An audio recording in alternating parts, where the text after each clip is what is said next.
সুপ্রিয় ষষ্ঠ শ্রেণীর শিক্ষার্থী, আজকে তোমাদের গণিত বইয়ের অনুসরণী 1.4 পৃষ্ঠা নাম্বার 23 8 নাম্বার অঙ্কটি দেখি। আজমাইন সাহেব তার জমি থেকে এক বছরে এই পরিমাণ আমন ধান, এই পরিমাণ ইরি ধান এবং এই পরিমাণ আউশ ধান পেলেন। তিনি তার জমি থেকে এক বছরে মোট কত কুইন্টাল ধান পেলেন?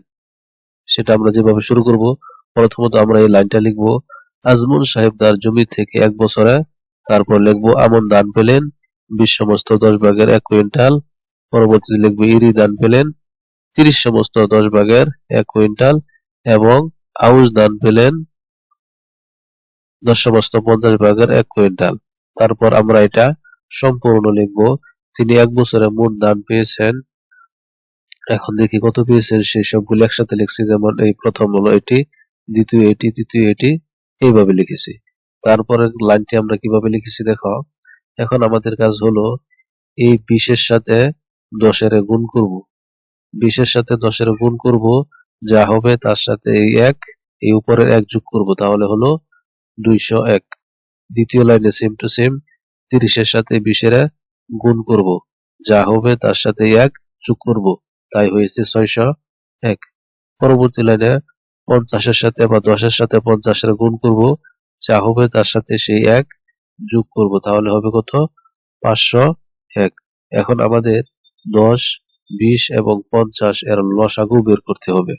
তাহলে আমরা যদি লসাগু বের করি, 10, 20 এবং 50 আর লসাগু বের করি, প্রথমত জোড়া সংখ্যা দেন, যেহেতু সবগুলি জোড়া, 10 দেয়া 5 যাবে, এখানে পাবো কত? 5। 2 দিয়ে ভাগ করলে 20 এর পাবো কত?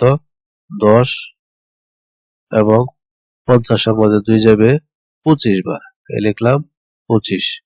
এখন আমরা 5 দিয়ে নেই, 5 দিয়ে নেই, এখানে হবে কত? 1। 5 5 এর মধ্যে একবার যাবে, এখানে হবে কত? 2, এখানে হবে কত? 5 5 25, 5। তাহলে আমরা কত কত পেলাম? 2 গুণন 5 গুণন এই 2 গুণন এই 5। এখন যদি সমান সমান করি তাহলে দেখি কত আসে। 5 ওকে 5, 5 দুগুণে 10, এই দুইটাতে পাইলাম 10। তারপরে 10 ওকে 10, 10 দুগুণে 20, 5 20 100, তাহলে লসাগু পাইলাম 100। এখন এই লসাগু 100 কে আমরা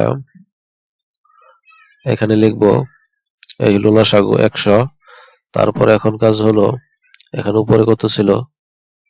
এই 10, 10 দিয়ে যদি 100 এর ভাগ করি তাহলে পাবো 10, এবং এই 10 কে এই 201 দিয়ে গুণ করব, তাহলে হবে এত, এবং পরবর্তীতে এই 5 20, 20 দিয়ে যদি 100 এর ভাগ করি তাহলে পাবো 5, সেই 5 দিয়ে 601 এর গুণ করব, হবে 3005।